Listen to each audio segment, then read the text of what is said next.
right. Good afternoon, everybody. Welcome back. I hope you had a great lunch and got to get outside and see the sunshine a little bit. This is my favorite session of the whole symposium because we get to talk about money. And it's very interesting. And this year we've got a bunch of different perspectives on the panel. So to do some quick introductions, I'm Molly Duplechain, Deputy Director for the Department of Excise and Licenses. And we have Stephanie Adams, the Budget Director for the City and County of Denver. We have Brandon Goldner with the City of Portland, the Cannabis Coordinator for the City of Portland. And then we have Dion Contine, the Executive Director for the Nevada Department of Taxation. And we're going to give you some differing perspectives on how each of our jurisdictions handles the revenue and budgeting of marijuana taxes and expenditures.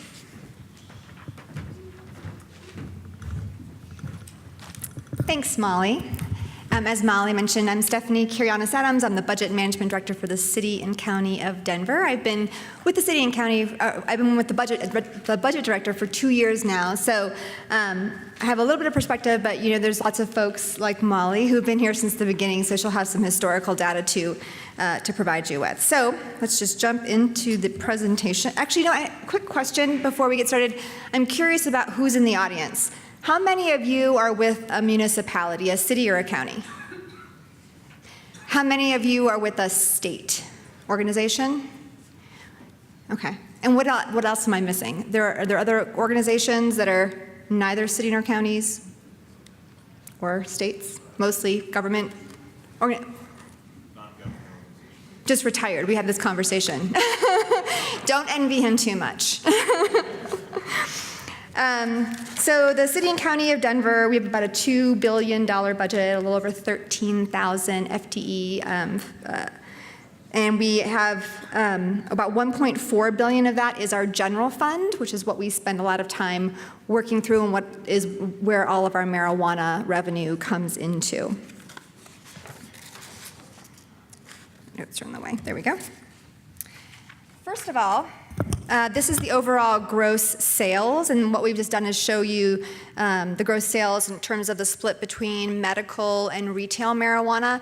We had thought as soon as retail marijuana actually came into the scene that we thought medical would immediately begin to decrease. It didn't. And it continued to grow. We are starting to see a little bit of a flattening in terms of its portion of total sales, but also from a revenue perspective, medical marijuana is not growing at the same rate as retail. So I like to, this has been an interesting journey trying to predict and trying to understand the industry and how that impacts both our expenditures as well as our revenue. And we continue to make predictions and try to project, but we don't have a lot of other peers to go to understand how this might impact us. So I like to think that we thought that retail or that medical would slow down or flatten, and we were just a little early in our prediction. So I like to at least give ourselves that plus.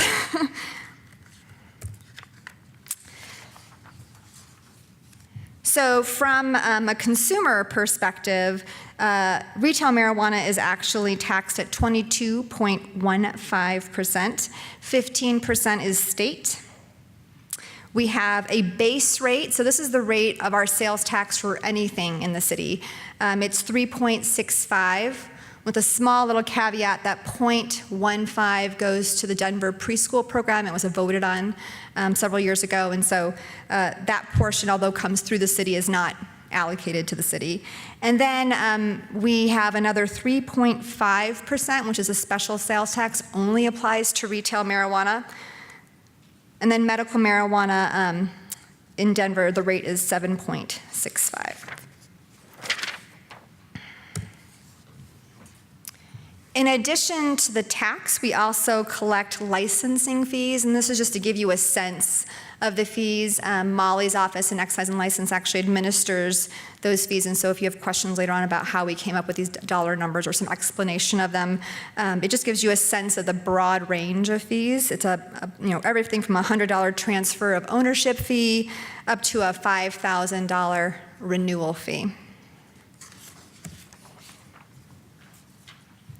So this is the portion that actually comes to the city and county of Denver, and I mentioned earlier, it comes into our general fund. It does not go into a special revenue fund or set-aside fund.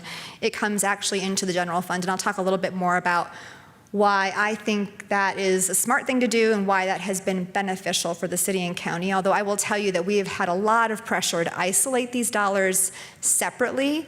And I think that the way that we've administered it by both being transparent about how we spend it and how it comes in has, I think, accomplished some of those goals. But I also think that the way that we're set up has been beneficial in our success in being able to administer and support the program. So you can see we actually threw in our 2018 projection at 47.09. This includes, by the way, the licensing fee you can see there in the gray. The largest portions are the special and the base sales tax that's in there. We threw in the medical marijuana so you can see the totality. And then we do get a share back from the state. So out of that 15% that you saw earlier, a portion of that is then redistributed back to municipalities. So this is a conversation we have very frequently, and at the beginning, it was probably a little bit more impactful than it has been. Marijuana has been growing as a percentage of our revenue. So I already mentioned to you our general fund is $1.4 billion for next year. And so it's about right now, based on our projections, based on our projected revenue, it will be about 5.6% of our total general fund. And then just to give you some context in terms of our sales tax, by the way, is about half of our total general fund. But as a portion of our sales tax, oh, I'm sorry, I have it backwards, 5.6% of our sales tax and 2.8% of our general fund. So we oftentimes talk a little bit about the fact that it's not as a large portion of our general fund. So we, it used to be closer to 2%, and it has been growing. This just gives you an overview for 2018, the way that we distribute the dollars. So I told you all that revenue does come into the general fund, and this is how it is distributed. We try in lots of places to treat marijuana like any other industry, so that applies to the standard sales tax, and then of course for licensing fees. So you think about alcohol licensing. So we actually we construct our licensing amounts to be able to offset our costs for issuing and supporting licensing. And then our standard sales tax is just like goes into the general city operations to support infrastructure and our police and our fire. And then the special sales tax is where we have taken a lot of extra time to think through how we address education, enforcement, regulation, and we've also allowed ourselves some flexibility around public health, for instance. And in 2018, what you'll see is we're also doing a portion of those dollars, and we're transferring that out into capital so that we can do some deferred maintenance in the city. It's something that's becoming a bigger and bigger issue for a city growing like Denver. So we have earmarked a portion of that. And as a budget director, I really like the idea of investing those dollars in one-time kind of expenditures, because this is still an industry we're getting to know, and we want to understand the real impact as other cities or states begin to come online to regulate and have retail marijuana. We want to make sure that we're not relying too heavily on this revenue. So we always budget exactly to what we budget, and we show the expenditures based upon what our budgeted amounts are, and we both are, we display that in our budget book, and then also on our website. So the Office of Marijuana Policy's website shows how we anticipate and project to budget those dollars moving forward.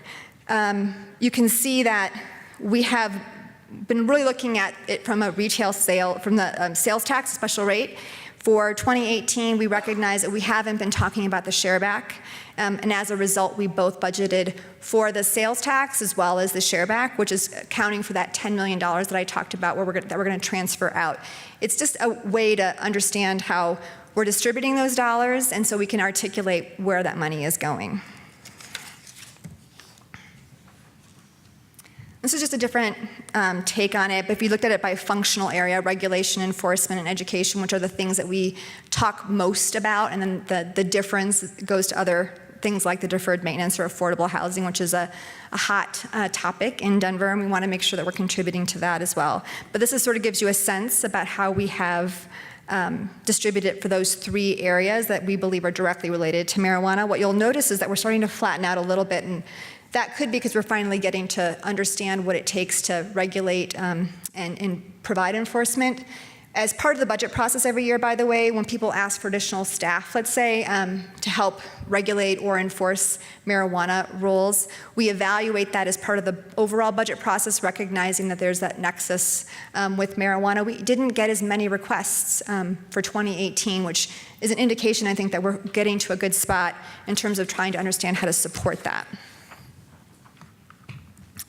This next slide just gives you an idea of where that money is actually distributed, and this is part of my justification for keeping it in the general fund, is that because we have the ability through the general fund, we're already funding all of these agencies through the general fund, we can just allocate it directly to those agency budgets. And where we can be efficient, so let's just say that we have an inspector who does inspections for various things and happens to also do them for marijuana facilities. We don't have to have one person who only goes out to marijuana facilities to inspect, for instance. We could have an inspector who does multiple things. Or probably a better example is in our community planning and development, if there's an organization that is making a renovation to their building and they need permits, a person who is good at understanding how to read a document and understand what needs to happen for a building, it may or may not be marijuana specific. So being able to distribute those dollars to community planning and development, so a portion of someone's time can be used that also addresses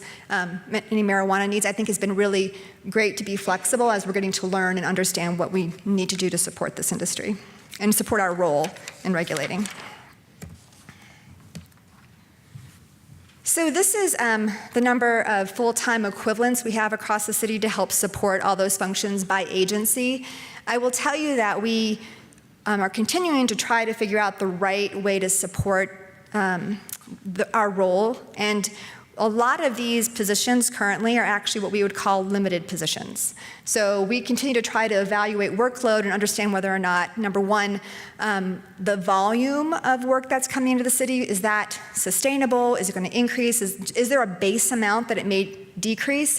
And it's not just the volume, but as we get to understand the new role we're playing and we get better at that, or perhaps industry partners are getting better at understanding the requirements they need to meet, perhaps our workload changes in that kind of way in terms of complexity. So we're continuing to try to evaluate and understand, but we recognize that we're not 100% sure if there might be some temporary support. And so a lot of positions currently in the city are actually limited term positions, and they are right now limited through 2019, but we'll evaluate workload and try to figure out what sort of a base amount and how do we support that, and what maybe might be sort of incremental. So I'm going to turn it over to Molly, actually, to talk a little bit about the workload analysis, the way we have been tracking it, and the way we helped establish our original sort of workload and FTE.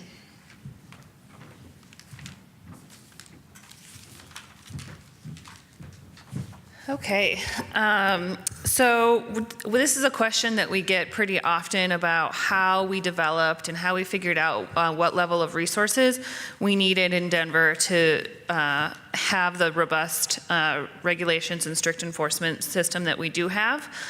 So just wanted to give you a background and some history of how we got to those 58 or so FTEs that we're at today. And as Stephanie mentioned, back in 2014, we started with this kind of philosophical or organizational conversation about where we put the resources. We talked about, do we have a centralized marijuana inspection division that can do all the different types of inspections, or do we put them out into the city agencies that have that subject matter expertise? And as Stephanie mentioned, we decided on the latter, and we put them, we left fire inspectors in the fire department and building inspectors in the building department, and just provided resources, additional resources to those departments rather than having a centralized marijuana inspection division. we really just felt like it was the subject matter expertise was best to stay within the department, and we were able to then leverage off of some existing resources and that knowledge and programs that were already out there and operating.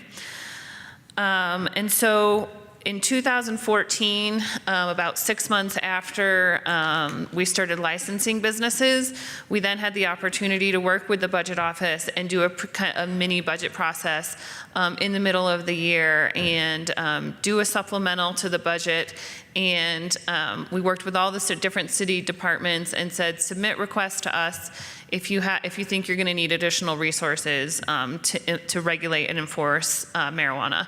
And so we took in proposals, we reviewed them with the budget office, and we did this workload analysis with all the different departments. There's nothing scientific or very complicated about this workload analysis.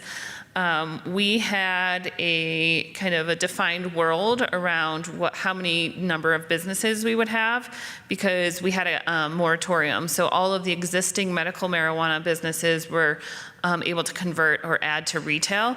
And so we had that volume somewhat figured out already. And then we looked at how many times a year each inspecting agency would be inspecting the businesses, and it can vary depending on the agency. And then we looked at how many hours it would take for them to conduct that inspection, totaled those hours, and assumed that there was each inspector was available for 705 inspection hours per year. Additional time of the 80 hour work year included reinspection time, transportation time, time that they would get summoned to court, litigation, or other administrative processing work. And so then just divided those two numbers and came up with what the FTE number would be for that specific agency or department. And so we did one of these for our environmental health inspectors. We did one of these for our fire inspectors. For our building inspectors. And so this was, and then we built our recommendations for how many FTEs were needed in each department based off of that. There are basically two different types of inspections that our inspectors conduct. There's the licensing inspection, so when they go out to actually view the facility upon signing off on to get their license, and then actually the compliance inspections. So some agencies inspect a facility that's up and operating and already licensed. They'll go out once a year. The fire department, for example, goes out twice a year to every single marijuana facility. And some departments don't go out at all. So our building department doesn't do annual compliance inspections. They only view and inspect the facility upon licensing. So that also varied. And again, we did this workload analysis for each of the departments and agencies to figure out how many inspections hours would be needed to license them, and then also to do the compliance inspections. And so this is something that we'll continue working on, and now kind of needs to be updated now that we are seeing this stabilization of new licenses. We know this compliance inspections will probably still continue, and we'll use this to kind of make our argument to the budget office about those limited positions and how we'll have the continued need for the compliance inspections on an annual basis, and how we'll need those continued resources. So that's Denver's overview, and I will now pass it off to Brandon.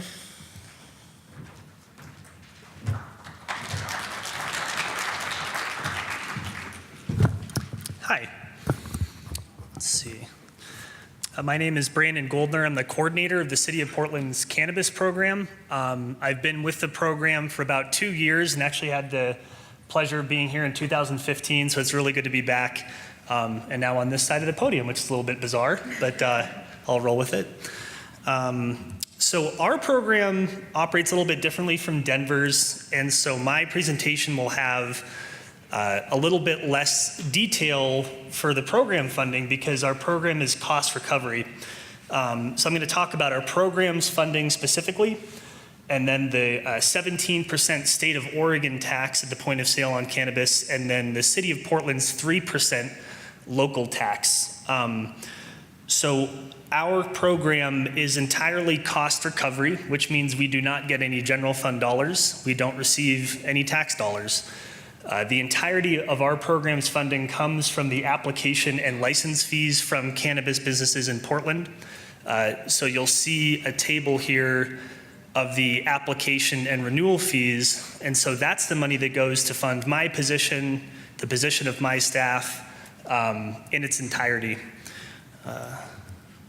So we have 7 full-time staff here at the cannabis program. You have myself, program coordinator, assistant program specialist, a lead code compliance officer, 3 other code compliance officer, and then an administrative coordinator. So those 7 staff are all full-time. We do now have an 8th part-time staff, and we do have a budget request in to get another permanent administrative staff and a program specialist that will also help on the administrative side.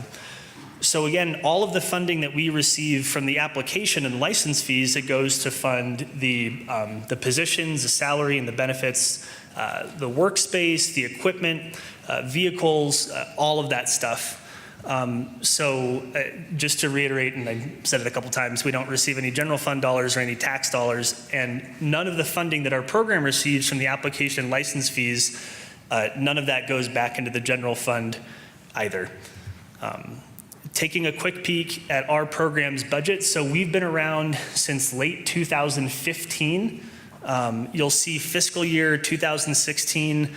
That's the one year that we had to have a one-time backfill with general fund dollars, simply because we didn't get the application and license fees for that year to fund the program, because businesses were just coming online. Last fiscal year, we had a bit of a surplus. They're about $480,000 worth of surplus. And this fiscal year, we're running right on target. I've done some preliminary budget projection that shows that we're probably going to come in with a surplus again. So there have been some preliminary conversations about potentially dropping the application and license fees to better reflect the needs of the program, because we certainly want to be good stewards of this money and don't want to take in any more than we need. A quick overview of the state of Oregon and the city of Portland's taxes, and then I'm going to focus in specifically on the state, then specifically on the city. So the state of Oregon collects a 17% tax at the point of sale on all cannabis and cannabinoid products. So Oregon does not have a sales tax in addition to that. So when you purchase cannabis anywhere in the state of Oregon, you're going to pay 17% for recreational cannabis. Medical cannabis is not taxed. This is just for recreational cannabis. And if you're in the city of Portland, you'll also pay an additional 3% tax at the point of sale. So the state of Oregon set this up so that local municipalities could decide whether or not to impose up to a 3% local tax. I know that there were some conversations last legislative session about possibly raising that up. That concept did not get enough support to pass. And Oregon's legislature has a long session during odd years and a short session during even-numbered years. So we're moving into a short session. I don't know whether or not that issue is going to come up again, but I know it came up last session. Therefore, if you're a consumer purchasing recreational cannabis in the city of Portland, you're going to pay a total of 20% tax on that cannabis. So pretty timely here for the symposium, because the state of Oregon just paid out its first payment of state taxes. So it paid out about $85 million in state taxes. It collected about 108, of which 94.5 was eligible for distribution. You'll see 9.5 was put towards the Oregon Liquor Control Commission, soon to be called the Oregon Liquor and Cannabis Commission, but that name change isn't official yet. Was put towards their startup costs, because they had to get their program started with inspectors and code compliance and admin staff and the like, and so they took a portion of that tax to help fund their early operations. So that remaining $85 million, which I would not be surprised to see that figure increase, next year. 40% goes to the school fund, so about $34 million, 20% to mental health and addictions, about $17 million, 15% to the Oregon State Police, so $12.75 million, 5% to the Oregon Health Authority, $4.25 million, and the Oregon Health Authority is the state agency responsible for the medical marijuana program. And in Oregon, between the little bit of history, the transition between medical to rec, there was a period of time in which medical dispensaries could sell a limited amount of retail marijuana or cannabis to consumers before that recreational marketplace was established. So they incurred some costs there. And then 10% apiece, so about 8.5 million apiece, goes to cities and to counties. So that's the allocation of that 17% state of Oregon tax. 85 million is paid out. Wouldn't be surprised to see that increase next year. So for the city of Portland, again, we have a 3% tax. And when the city asked its voters to decide whether or not to approve this tax, it was with the understanding it would be used in specific ways for drug and alcohol treatment, rehabilitation, and wraparound programs, for public safety investment, DUI enforcement, paramedics, and street infrastructure, including Vision Zero, which is to eliminate traffic fatalities and serious injuries, which I know the city of Denver also shares that vision. And importantly, part of that tax was to go to providing economic opportunity for small business, particularly for women and minority-owned businesses, and just more broadly to look at that funding through a social justice lens to try to correct some of the inequities from the war on drugs. So for this fiscal year, for fiscal year 18, Portland took in about $3 million in local tax. Again, I wouldn't be surprised to see that come up next year. About 1.5 million was to go toward Vision Zero and those efforts, infrastructure improvements. There's a program in Portland that we've piloted that will take certain streets and dedicate it to bicycle traffic rather than vehicle traffic to make it safer for bicyclists, crosswalks, bump outs, things of that nature. About $500,000 to ongoing funding for DUI training and enforcement, about $400,000 to support a service coordination team, provides housing, and again, those wraparound services for drug and alcohol rehabilitation. And then $500,000 of that, again, to help small business support and training, particularly for women-owned and minority-owned businesses. And specifically, that was when the tax was passed, it was with the understanding it would be allocated through a community-driven process, so that the community would have some say in exactly which types of programs that portion of that funding would be supporting. I'm going to talk about that right now. So there's a steering committee that's being convened by Portland Commissioners Amanda Fritz and Chloe Udaly. Their office has taken the lead to convene the steering committee. It's made up of minority business owners and consultants. Public Defender's Office has representation. The economic development arm of the city of Portland has representation. And again, they are convening right now to decide how to allocate that $500,000 in tax. So the hope is that and the intention is that money will be used for record clearing and expungement efforts. I mean, you can imagine that folks who are affected by the war on drugs, it may not just be the cannabis charge, it could be related charges. Their driving record may be affected in some way, shape, or form, makes it very difficult to get housing, to find employment. It also is going to go to small business support, again, particularly for women-owned and minority-owned businesses, and just ensuring that money is being spent in other ways to make sure it's helping communities most impacted by, that were most impacted by the war on drugs. And I believe that that's my last slide, but I'll be here for questions after, and thanks again for having me. I appreciate it.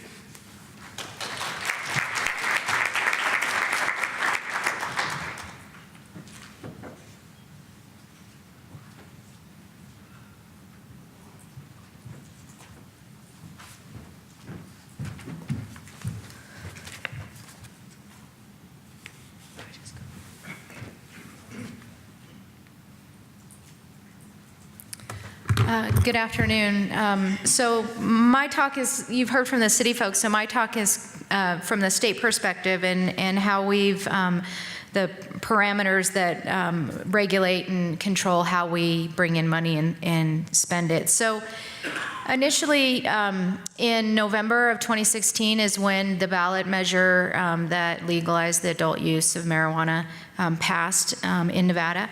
And in that initiative, it called for a 15% tax at wholesale. The tax is paid by a cultivator, and it's on 15% of the fair market value, and the department sets the fair market value.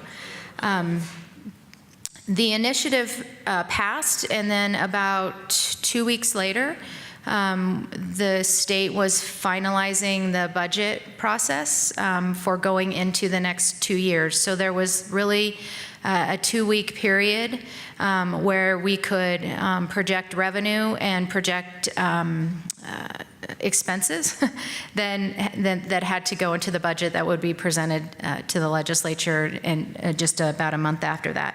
So from our perspective, we determined the fair market value on different types of products, and we based it on what Colorado had done for the most part. I think maybe we used 1 or 2 different categories.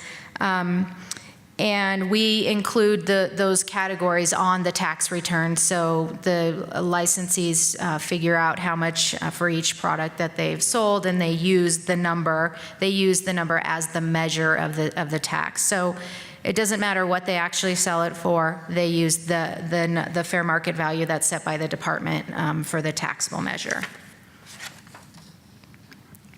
So a second revenue source that was provided by the initiative was the application and licensing fees. So there's a one-time application fee of $5,000, and then each license type has a different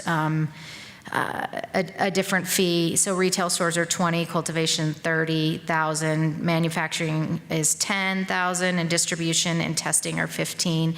And then you can see the related renewal fees. And again, these are the fees that were provided in the initiative. And one thing I should note about Nevada is that because the way that this initiative was adopted, both this revenue source and the 15% wholesale tax cannot be changed for 3 years. So the legislature cannot even change them. So these are going to be the rules, the tax rules on this tax type for the next couple of years at least.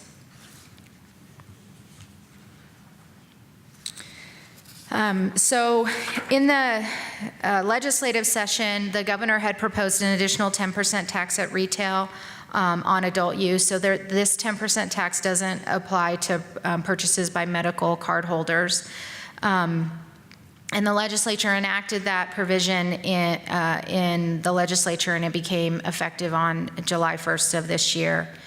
Other revenue sources from the initiative and also the medical marijuana program are assessment on licensees for time and effort, so the time that the agency is out inspecting or doing routine reviews of the licensee. There's a process that all employees that work in the industry have to have agent cards. There's a fee to apply for those. The medical marijuana license renewals and license also is a revenue source. And then the department has the authority under the initiative and through our regulations to assess civil penalties for violations, and that's another revenue source. So the next slide is getting into the distribution. So under the initiative, the 15% wholesale tax, the way it reads is it first goes to pay the cost of the departments for enforcing the chapter and to each locality for enforcing the chapter. And then the remaining money goes to the distributive school account, or what we call in our state the DSA. And the general fund, so there's a budgeted amount for education. The general fund would make up any amounts budgeted for education that the DSA doesn't fund. So by putting the money in the DSA, you have additional general fund money that doesn't have to go to fund education.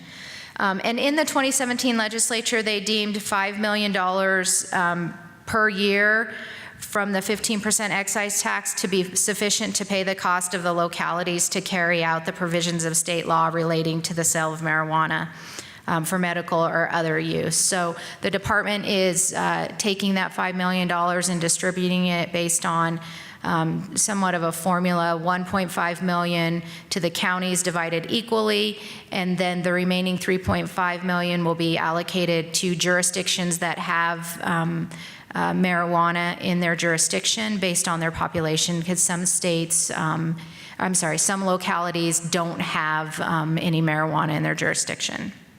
And so they wouldn't get any, they wouldn't get any of the 15%, that $5 million, unless they were a county and got a portion of the 1.5 million.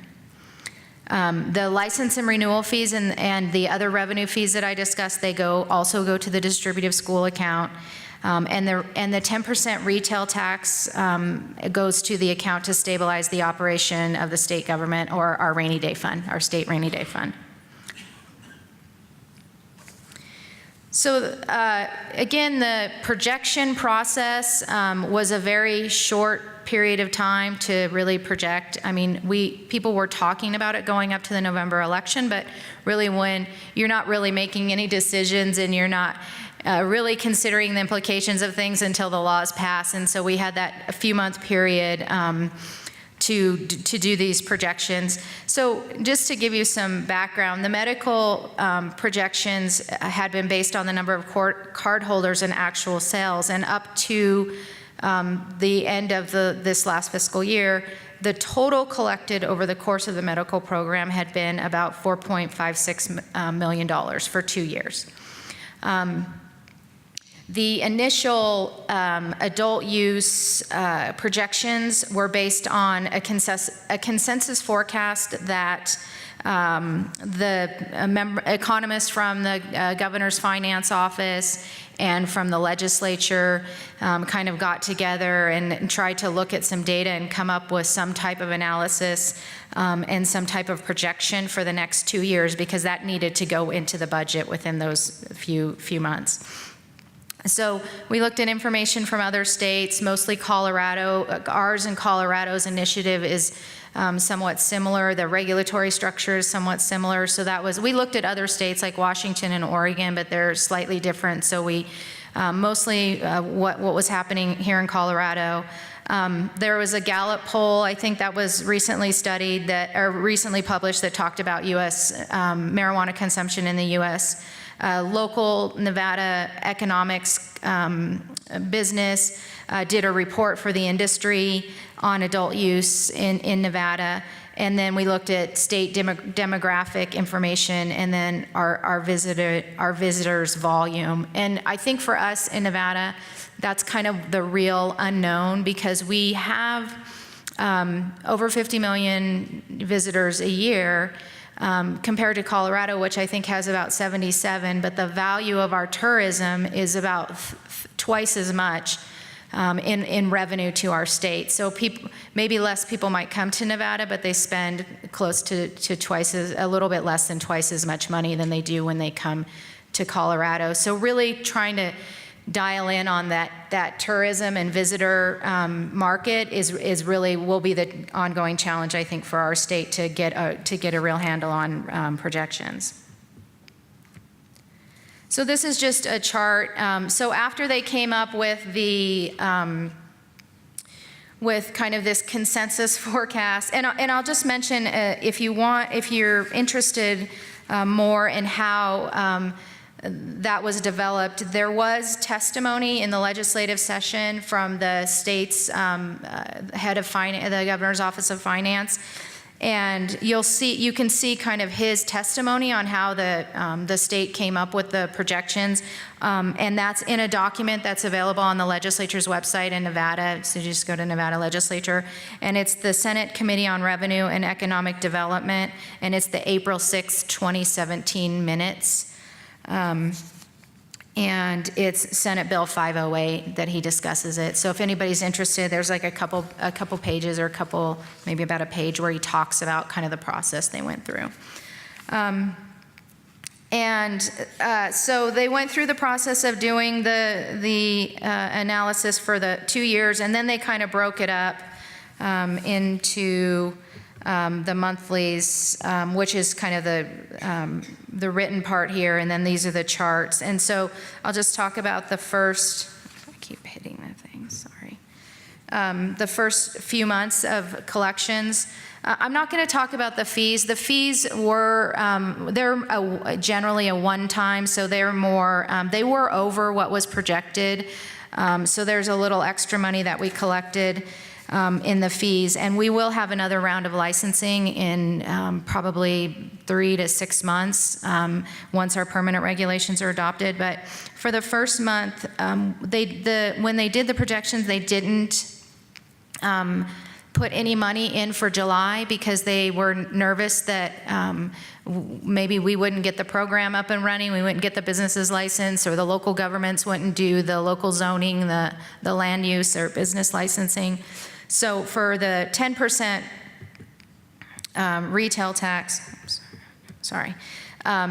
there was no money projected, and we collected about $2.6 million in that 10%. And so that was all, exciting money. Nobody expected any money that month. And then in the next month, in August, we collected about $3.4 million, and the projection was just a little bit more than $2 million. So on the 10% retail, we're far exceeding the projections at this point. And then on the 15% wholesale, there was $500,000 projected for, and that was related really to the medical program, because the medical program was already in existence, and that was, at that level, there was a 2% tax at that point. Well, there was a multi-level tax, but it was 2% at each level. So they projected 500,000, and we collected almost $1 million in that month. And then in August, they projected about 1.8, and we collected about 1.5. So we're a little low in that wholesale tax for the second month. Should say that we did have some, if you heard this morning, I presented on our distribution issue. We have had some distribution issues that have evolved in our program, so that might account for some of that not such a high level of collection in that category. And then that was it. That's all I have.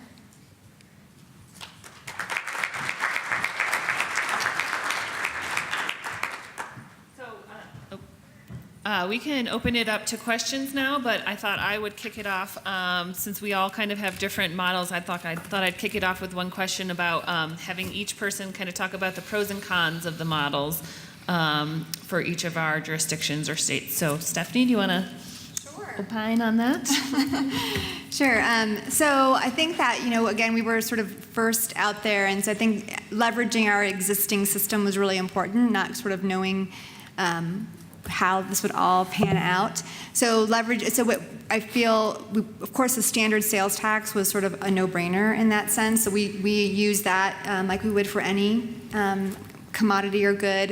And then the licensing component, of course, was something that we were doing for other licensed businesses. So those were easy. The conversation about the special sales tax was a bigger conversation, and it really was a lot about what's the right sales tax rate to do that. And I think that it was a very public conversation, a very, very transparent conversation, and we really worked with our city council to establish what we thought was a reasonable percentage. It was not to say how much, we weren't projecting how much it would cost us to regulate it, to be really honest. We were really thinking about what would be an appropriate percentage to apply to it in addition to what we already had set aside. So I don't know, Molly, if you have any insight into that history around that, but I have said a couple different times the fact that we bring it all into our general fund, I think, is really helpful to better understand how to leverage those dollars.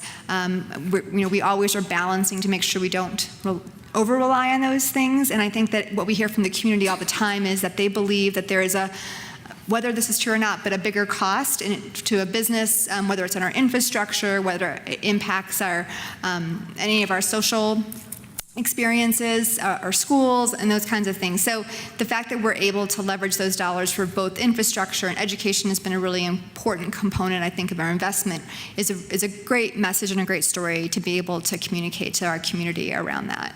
Do you have any other thoughts, Molly, about?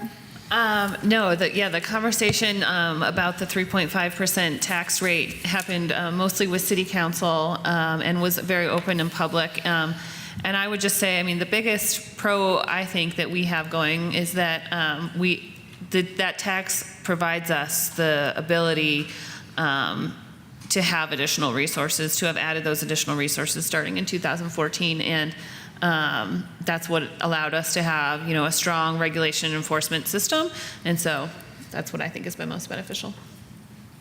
Brandon? Yeah, for the City of Portland, I'll talk pros and cons of the programs funding and then of the taxes. So for the programs funding, because we're fully cost recovery, one pro is that it's reliable and it's predictable. Our program, when we're having budget discussions and bureaus are being asked to turn in budgets that have cuts in them, our program is insulated from that because we are fully cost recovery. So from that perspective, it's good to know that we don't have to worry about staffing cuts, for example, so long as the application license fees continue to cover the costs of operating the program. But some of the cons of that model, it's not particularly flexible, right? And it's also a little more difficult to do multi-bureau coordination.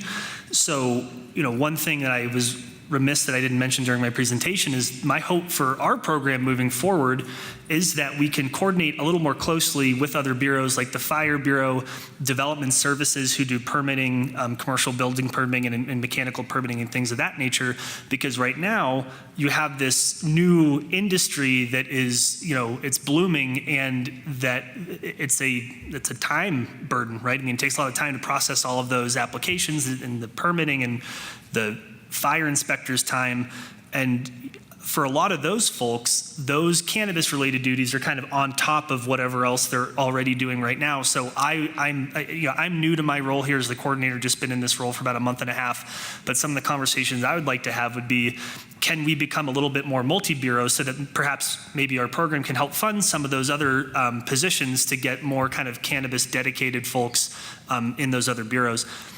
With respect to the tax, from the state tax perspective, you saw in my presentation that of that 85 million, that cities got about 8.5 million.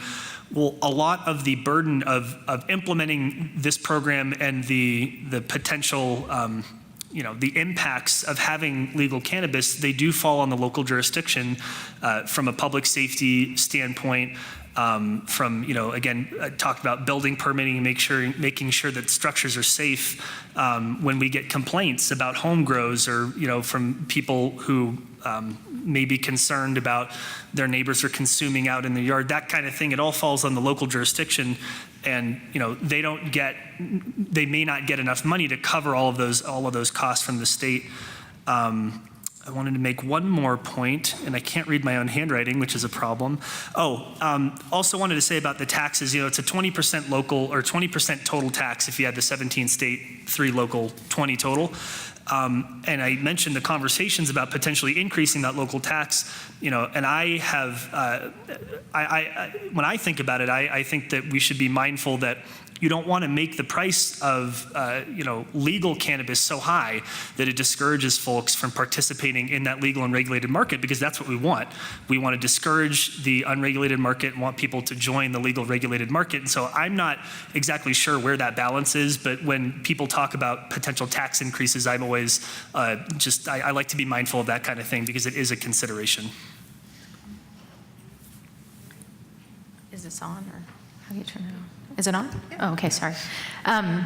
So I guess, from our standpoint, the tax was imposed on us. The wholesale structure was imposed on us through the initiative. So not having any kind of background to that or, legislative history or kind of understanding of what went into that, it was just a number that was in the initiative and the people voted on that. So going into the session, we had to quickly figure out, well, what are we going to need from that part of the money?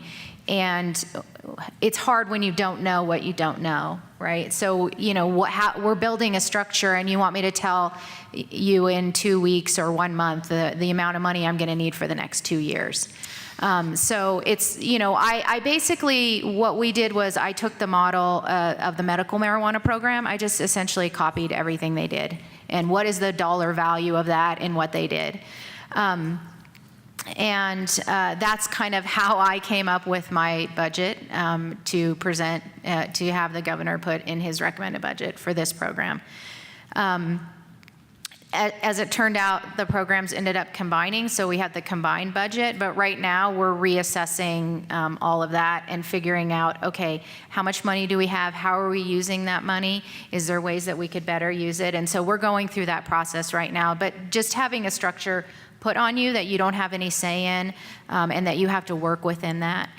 The other problem with that, with the method, is to first pay the cost of the department and the localities in carrying out the provisions of the chapter, and then the rest of the money goes to schools. So there's always that, like, oh, well, you need more money for enforcement, but you're taking money away from the schools. And so there's just like that balancing that, like, okay, this is important, and it's important from a regulatory standpoint. We have to do a good job on this. But then still trying to be mindful that whatever money you're spending in that program is not going to that school account.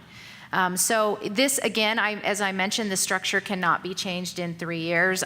Within 3 years, I believe that once the time period goes by, the legislature will take a look at it and change that structure. I think I think there's something to the cost coming to the agency, but maybe just in other ways, although you don't necessarily like the licensing part, but however it could be changed. But that's kind of the real challenge, because even though it seems like we should have all the money that we need, there's still other considerations for that money, so. And I'll just add one other, I wouldn't necessarily call it a con for Denver's approach or method, but a challenge that we've had is just from the very beginning, the questions that we get around how much money does it bring in and how is it spent, and how much does it cost to regulate and enforce. And because Denver, we have 5 different sources of revenue coming from marijuana, and because we do bring in more revenue than we have expenditures, we've had a little bit of a challenge answering that question.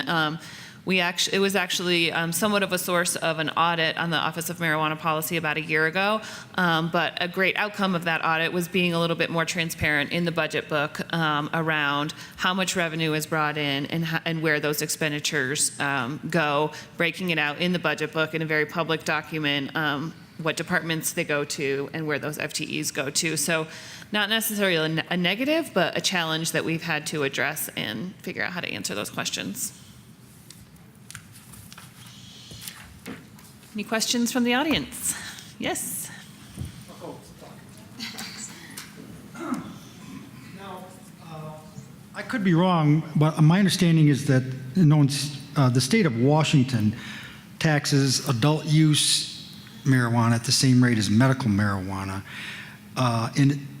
Whether I'm right or wrong, there's still this question. It seems like a lot of these taxing schemes are kind of complex and might add to the cost of doing business on the part of the dispensaries and producers and so on, and also add to the costs of regulating it. Any thoughts on that, or is that?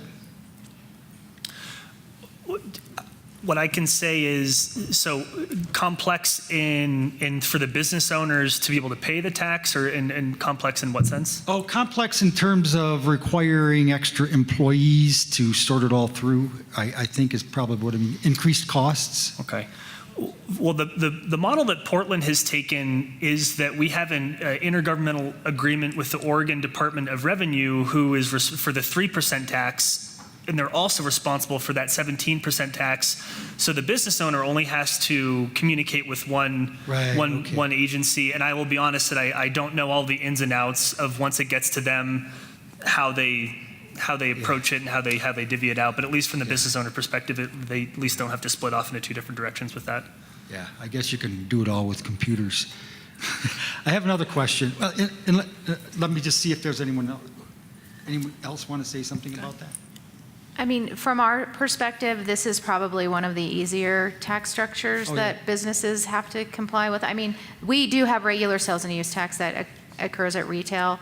So what the retail stores tend to do is, combine those two, and they pay some on their sales tax and some on their retail tax. And then the 15% is on the fair market value. They don't even have to know what their sale. They just need to know how many pounds or units that they sell, and then they have the measure for them. And so it's that's I think from other tax structures, just being the head of the Department of Taxation, I think this is probably a relatively easy one. Okay, great.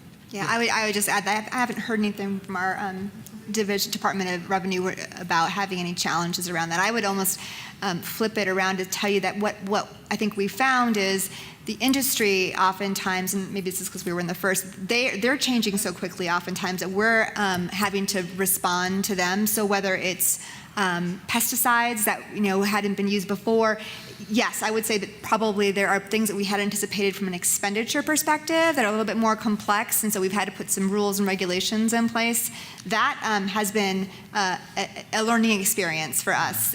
Infused products, my favorite stories is when we first heard about edibles, for instance. I know that our inspectors went into a store and I think they assumed that they'd be baking brownies. And so our risk management person always tells a story about how there was this inspector and she came in her regular clothes and really walked into a chemical laboratory. Yeah. And then we had to sort of rethink the way that we did that inspection and buy, hazmat kind of suits and just rethink that. So I think that things like that have made it more complex, and we've sort of learned that. But from a tax side, we haven't heard as much challenge around that. Okay, thanks. I have another question that Brandon hinted at, and that is this idea that economists have long known this, or at least theorized this, that the higher the taxes, the less likely you are to drive out the illegal market.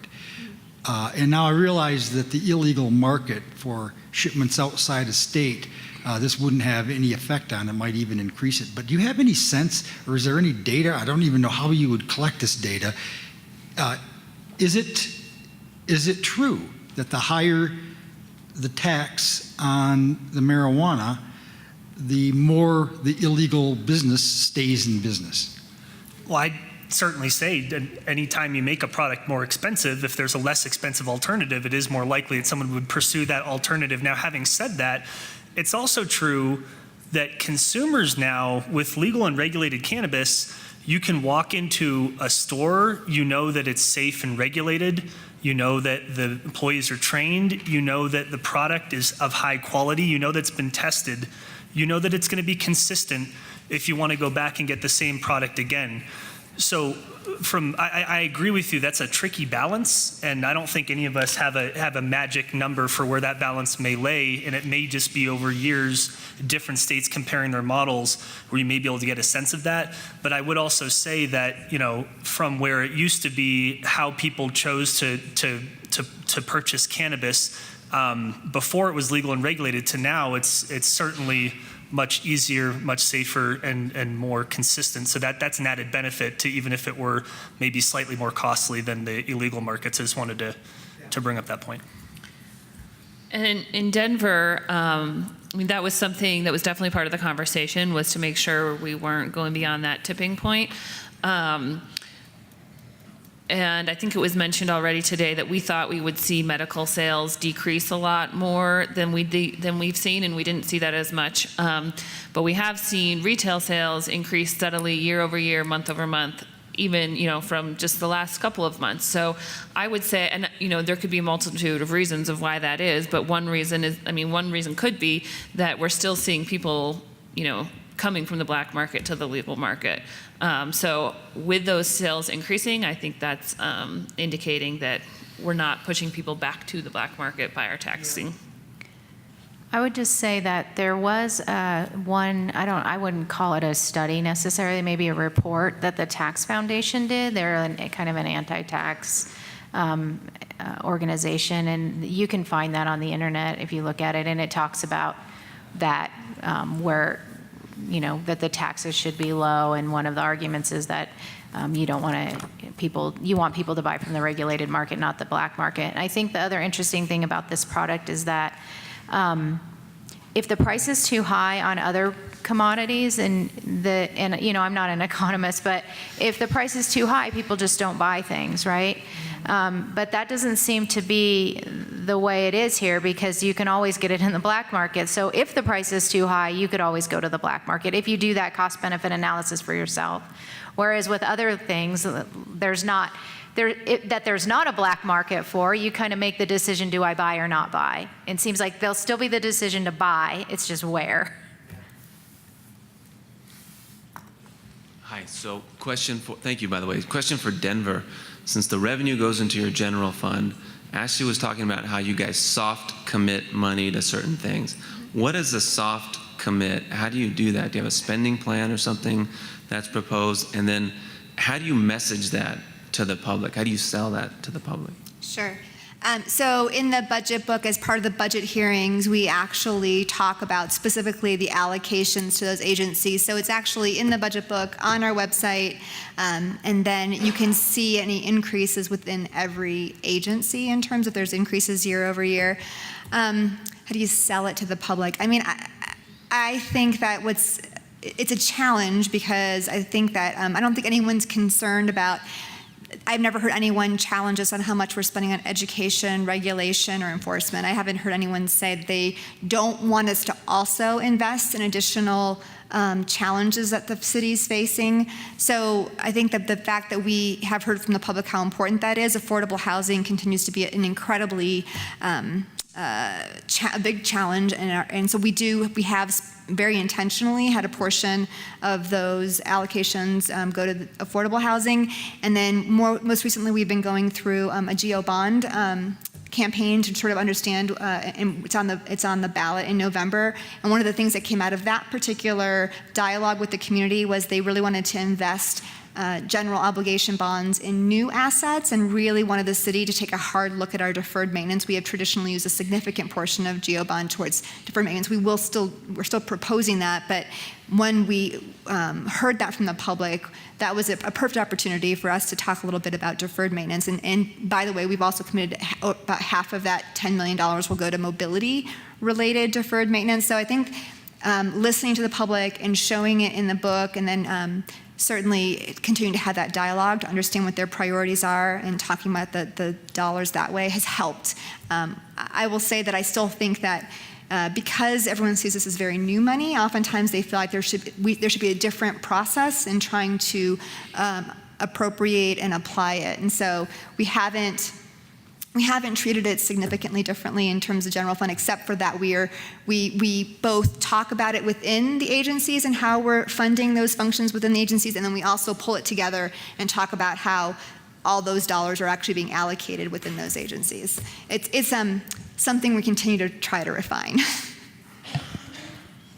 My question is, we're in Stanislaus County in California, and as we're developing our strategy, as of now, there's not going to be a dedicated marijuana team, but rather we're looking at this as a total staffing impact.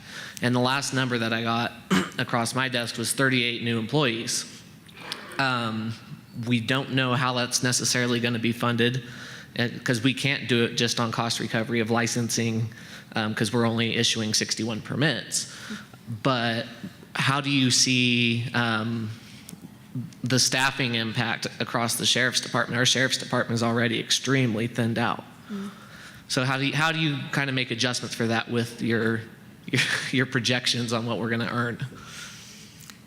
Well, we actually have found, there's two issues here. The first is that we did our best guess when we first staffed up, and actually, surprisingly, we've seen some agencies say that they thought it would take a full-time FTE to do that function, and over the years, we have seen that some people have said, actually, it's not a full FTE, it's only a half, or it's less folks than we thought. And because we're in the general fund, we're able to, we're able to support those positions and say, okay, so if you're not going to use that for marijuana directly, then let's evaluate the overall workload. And again, that's the benefit of having it within the agency, and to figure out whether or not there's a workload issue that should be funded by other general fund non-marijuana dollars. So we have a little bit of that flexibility. Your other question is really interesting, and we continue to have this sort of challenge around the nexus between marijuana revenue and the impacts. So you will see in that slide that we did provide some dollars, for instance, to the police department. We have some park rangers in there, but we've really tried to as much as we can, as closely as we can, around direct impact, as opposed to sort of this implied impact all the way through. I mean, I think a lot of folks talk a little bit about, I mean, homelessness is probably a good example where people will say, well, this is somehow contributing to that. We tried really hard not to sort of say, well, you know, therefore, because of marijuana, all these kinds of things. We've been trying to think about what, and this is not perfect science either, but what would we not be doing if we had not had regulated marijuana when we talk about the special tax, and when we talk about enforcement and regulation and education. So we've had this opportunity, which is also a challenge, which is to make sure that we're clear about what the direct expenditures are, recognizing that it has an additional indirect impact on other places as well. And you know, we have the standard sales tax that goes into all city functions. So I argue all the time that the increases that we've been able to accomplish as a city in terms of police officers, or sheriff department, all those things are impacted by that standard sales tax, and we've been able to grow as a city because of those things. So we're at an advantage, I think, because of the way we have it set up.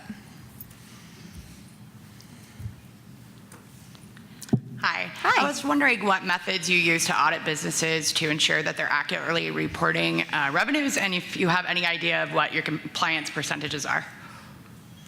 2 minutes, points.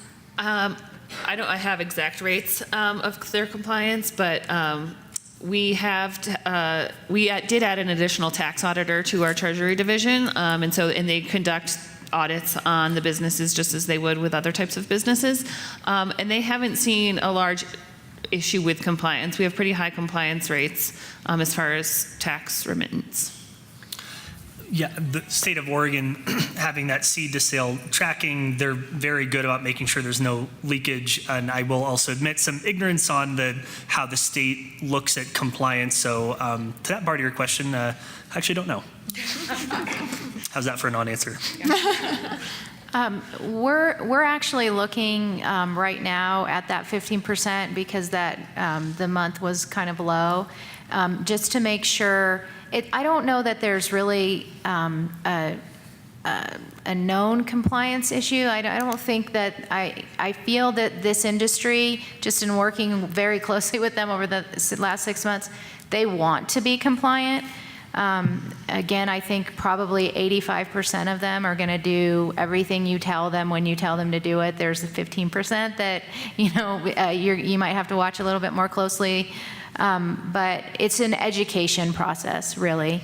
Having them understand, it's not the 222 anymore, or it's now just 15% on everything, and I have to pay it on the fair market value and not the sales price. So it's just kind of having, just doing those education. I mean, we're so new and we're just at the beginning of this that I think that we're doing that right now, though, the education, so that it's not two or 3 years later when they've been doing it wrong for all those.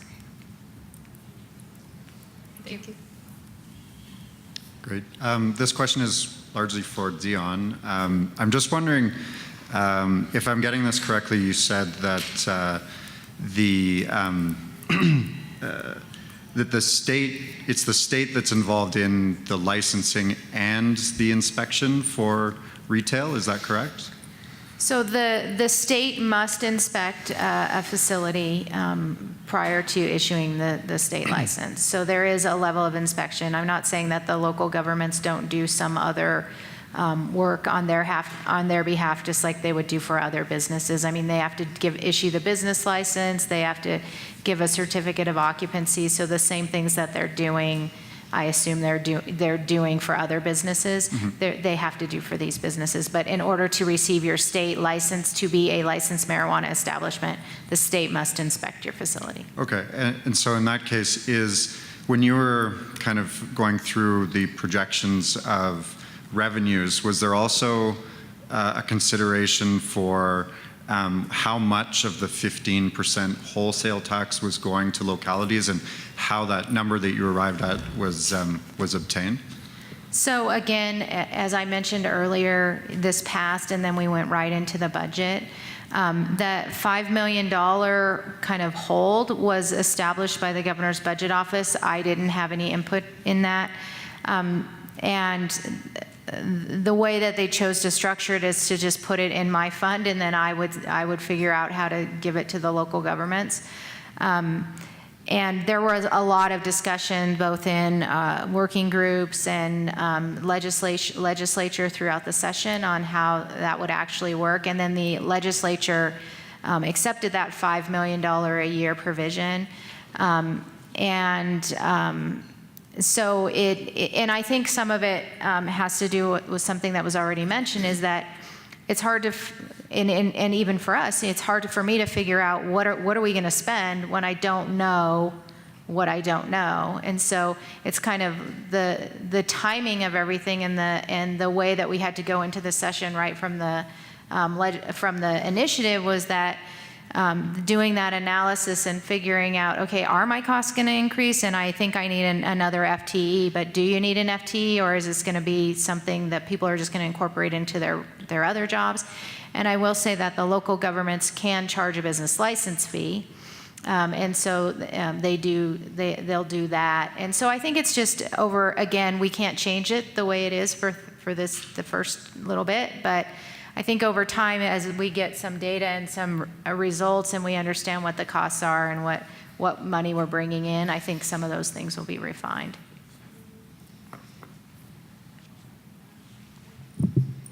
Hi, everyone. My name's Sophie Quinton. I'm a reporter for a news outlet called Stateline, and we cover state and local issues.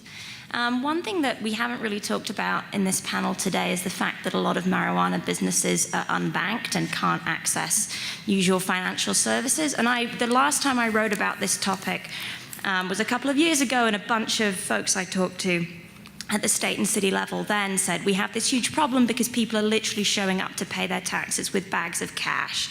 I'm wondering whether that is still happening, and if there's anything that you've been able to do to try to address that problem. I know there are some sort of like PayPal-like services that are coming up. So anyway, I was hoping that you could speak to how that's playing out in your jurisdictions. That's a great question. That's certainly a challenge for the cannabis industry. In Oregon, our federal representatives, Senator Merkley, Representative Blumenauer, and others have been leading that effort. In fact, what you just mentioned, the bags of cash, was a video that Senator Merkley released, which is him traveling down I-5 in a car with a business owner with a bunch of bags of money to go to the Department of Revenue to pay their taxes, right? To try to highlight the issue and illustrate it. So that, I just think that that's interesting. At the local level, it's a little more difficult, right? Because there has to be either some kind of a state or federal solution. I do know that in Portland, there are credit unions that are available that provide financing for cannabis businesses. I also know that those institutions tend to charge higher fees because of, not only because of the potential risk, but because it's a service that's not available elsewhere. But certainly the city would like to see a more comprehensive solution, but it would probably have to come either from the state or from the federal government. So we have had some challenges from a city perspective as far as collecting that cash, and then just operationally we had to, first we hired some additional sheriff deputies to be there when the taxes were being paid. I think since then we've added some cameras and things like that for some additional security measures. And then some other kind of operational issues around like the smell of the money actually was an issue. That issue has really kind of died off. And I feel like we've addressed those and have figured out how to handle those challenges. And it's from, the perspective of actually working towards getting the banking. We advocate for it when we can. We work with our counterparts at the state or at the federal level to advocate for it when we can. But in the current climate, it hasn't seemed to be too relevant to work on it. Dion? Yeah, so there's no, to my knowledge, there's no banked situation in Nevada that a cannabis company, if the bank knows, I don't think that they allow them. I think some people figure out a way to get some type of banking, either through credit cards or the banks don't know the extent, what the business is. We have some of the same issues, and we've worked on solutions, additional, money counters, higher powered money counters, things like that where we can get people in and out quickly. We tend to, we're kind of evaluating right now the security situation. We have a security officer in each of our offices except our main state building, which has Capitol Police. That's where our office is located. We're kind of thinking about, well, should we just mandate that all tax payments go there and not accept them at other offices? And we try to have people make appointments, but not a regular appointment, because we don't want like anybody to know that there's a regular schedule. So we kind of try to do some things like that so that it's not so obvious that there's potentially large amounts of cash. But we have taken steps to deal with those security issues. And I think from the perspective of the industry as well, as a regulator, one thing I've been concerned about is just the overall amounts of cash that are likely in a facility. And so the industry has actually been really good in Nevada, and they've hired some kind of outside consultants, security experts that are working with them and our staff as well. To do some additional regulations around security, so mandating security review of the establishments, a regular review where they're analyzing their security procedures even from their standpoint. And so, yeah, it's an ongoing discussion. Somebody approached me here that says they have some type of banking solution, so I'll talk to that person at some point. So. Hi. Two questions. I think the first one is probably mostly for Denver. The second one might be Denver and Portland. So the first question is, when you were discussing the local tax rate, which I believe is 3.65%, was there consideration of surrounding jurisdictions, other cities, if they allow cannabis sales, and what they would tax it at, and whether the local Denver tax rate is comparable to that or not? It's come up in LA County because we have 88 cities, as we heard this morning, and there is a concern that if there are large differentials between different cities, that people will just drive to the cheapest city. And so I'm not sure if that is a concern in Denver, if the geography would make that a concern.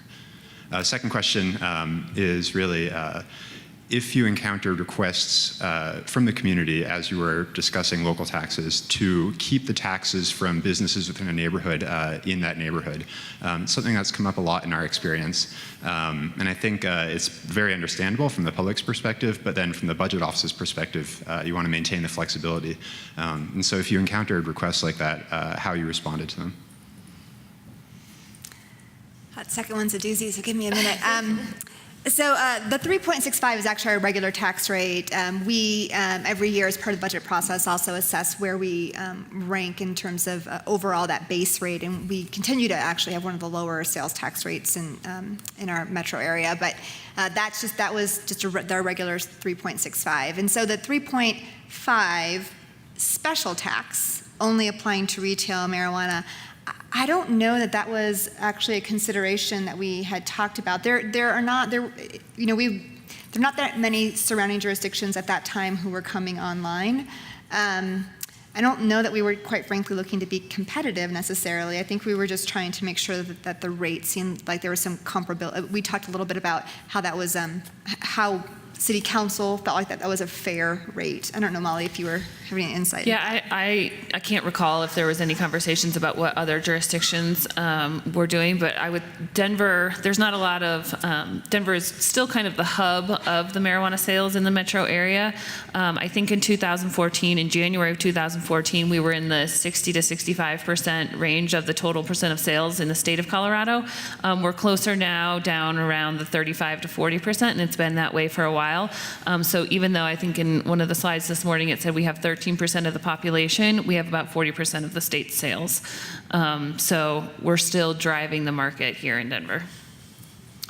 That second question, keeping taxes in the neighborhood, I haven't gotten that question yet.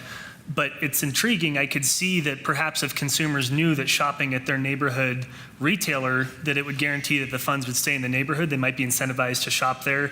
I'm trying to think of structures in Portland where funding is allocated based on geography, like perhaps like an urban renewal district or something of that nature. I don't know what the logistics would be if you were to pursue something like that, but I've not gotten that question before, but I think it's interesting. Thank you. So I have gotten that question a lot, actually. And it's actually the opposite of what Brandon's talking about. We have found that there are neighborhoods that believe that they are being negatively impacted by the number of stores in their neighborhood. And I don't think I have a very satisfactory answer, except for that, and this is truly what I believe, if that neighborhood is having any kind of impact, whether it's from the marijuana industry or anything else, when it comes to infrastructure or services that are needed in that neighborhood, we should be investing in that neighborhood regardless of what's causing that impact. And so that has been, it's still a very challenging conversation that we have, and just setting the precedent, and again, this is, since we're among friends, this is not a very good argument either, but from a budget perspective, we have some pockets of the city who generate a lot more sales tax. So if there's a mall in your neighborhood, you generate a significant amount more sales tax. We've never, getting to the practice of then keeping those dollars in that neighborhood does not provide us the flexibility to address, especially neighborhoods who don't have that kind of revenue coming in, but really need infrastructure investments or services. And so, yes, I mean, most of the folks in this room understand the importance of the flexibility of that. And so I prefer to think a little bit more about it in terms of the impact. I will say that we have a neighborhood in particular to the north of us, who we have been investing in for some time. They do have a significant number of stores, but they have been on our sort of radar, certainly, in that GEO bond that I talked about. A significant number of the projects proposed for that are going into that neighborhood. And I, again, would argue that if that neighborhood needs additional supports, regardless of the industry in there, that we would hope that we would be able to invest in that neighborhood. Not a satisfactory answer. If you can think of a better one, please give me a call. And just a point of clarification, I didn't mean to imply that Portland hasn't gotten livability concerns from folks before, parking, litter, odor, things of that nature. And it's also true that those businesses have brought infrastructure improvements to neighborhoods whose storefronts needed them. Yeah. And so that's a good thing. But then on the other hand, if the rents are going up because the property owners can charge cannabis business owners more to be there, then maybe that's not such a good thing. So I think that we're all learning, it's all complex and all kind of weaves together. So one question I had, I understand that Nevada is based on the 15% of fair market value. Do you find that influences the price of the product more than in states where it's based on the price of the product that the tax is being paid? Do you know if that's having any influence on the projected revenue? So the process is to have the department adjust that over when we feel it's necessary. So right now in regulation, I think we have a 6-month review. So we're getting ready to do some analysis on what the actual sales has been, and then we make that adjustment and set a new fair market price. So that gives us the flexibility to. I think the actual sales are higher. The value is higher right now. That's at least the anecdotal information that we've received, and I think that we have some data in. But so I would think that the next fair market value would be probably a little higher. So that would be additional revenue. But I think it'll be just like it's been in other places where it kind of goes up and then it kind of goes down because the more people come online, there's additional licenses, there's more supply, things like that. So we'll just have to kind of be mindful over the next couple of years as to how that will play out. But it's a consideration, something we think about. Okay, well, unless there's any more questions, I think we'll break, and I encourage you all to stick around for the last 2 sessions. I think Dominic said he was going to do some karaoke or dancing maybe, so stick around, and thank you all.